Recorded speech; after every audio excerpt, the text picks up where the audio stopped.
welcome back to the channel. For those of you who are new around here, my name is Ruth, and I started this podcast to amplify the voices of women in leadership, to talk about what we do beyond the school gate, the good, the bad, and the funny. So today's episode is all about echo chamber. This is one of my favorite topics to talk about because I think it's one of those that we have to constantly remind ourselves that we're not putting ourselves within or finding ourselves within. So my view of an echo chamber is exactly that. You say something and then there's an echo, and then there's an echo, and it's just within a chamber, and you just go round and round and round and round. So for example, if I'm upset with I'll use my son because he violated me this morning. If I'm upset with my son because he didn't clean up the kitchen, and then I go and talk to his sister, I'll be like, oh God, this guy didn't clean up the kitchen. She'll be like, I know, right? And last night he didn't tidy up after his dinner either. And then my husband overhears and he's like, I know, we came back from football. Can you believe his football stuff is still in the garage? And can you believe that I've got all AstroTurf stuff in my car? And then you just become an echo chamber, round and round and round and round and round. I'm upset with him, okay. Shouldn't have vented to his sister because none of her business, and it's none of my husband's business. I should have spoke to my son directly and explained to him why it's important to tidy up after ourselves, right?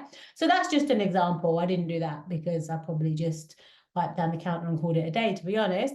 But that's an example of creating an environment where there's an echo chamber. That's not going to help me. I'm still going to be annoyed. I'm actually going to be more annoyed because there's going to be multiple examples of where he hasn't thought about other people. My daughter's going to be annoyed, and my husband's also going to be annoyed. So it hasn't actually helped anybody. And then nobody spoke to him. So he doesn't know.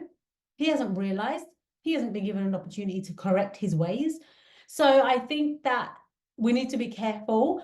I think there's a time and a place for reflective practice. So if we're talking about within the workplace and something happened, rather than a scenario like that, I think there's a time for reflective practice within the workplace. And I think it's really beneficial. I think it's worth thinking about who that reflective practice is with and why, and having some real clear aims and goals for it, because it's not an opportunity to just have a whinge or just to complain about something.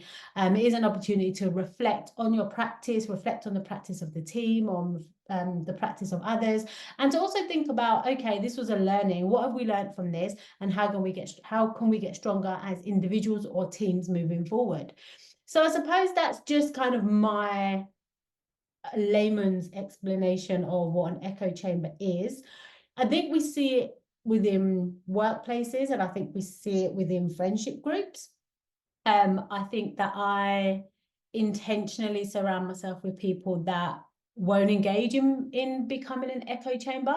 That's just not their vibe. They're just straight shooters, and they're not gonna do that. I think for me, that helps me learn, grow, and develop. I think if I have a friendship group that pretty much become an echo chamber and feeding what I'm saying and what I want them to say, I personally don't feel like I grow and develop within those type of relationships. I want people that will be like, have you considered this, or have you considered that, or have you thought about it in this way, or have you reframed it?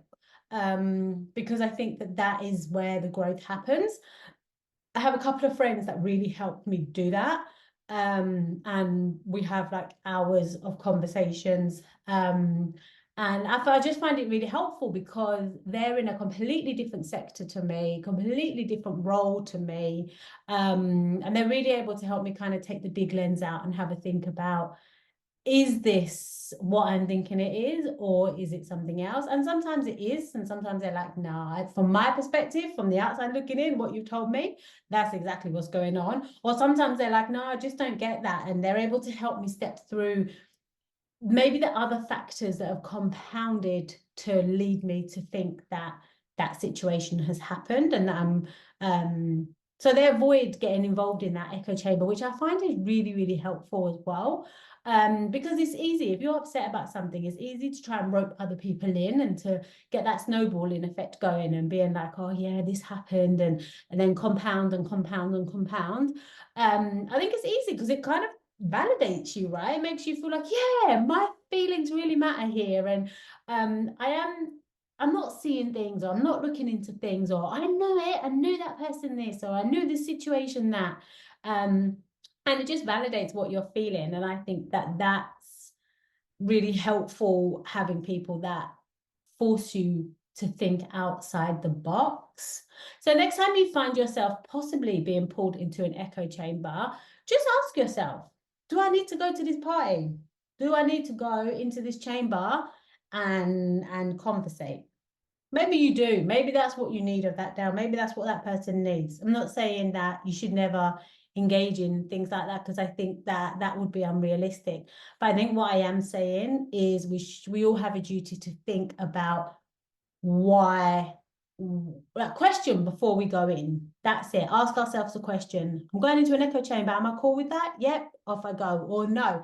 Gives you the opportunity to course correct and take a different direction if that's what you want. So comment down below. Have you found yourself in an echo chamber? How do you stop yourself from going into the echo chamber? Or if you get in there, how do you get out? Because I have found myself in, and then I think, oh, well, that'll do it. I'm in too deep. How do you get out? Do you just be like, whoa, whoa, whoa, back out? Do you make it really obvious that you've realized? What do you do? Something a little bit more subtle?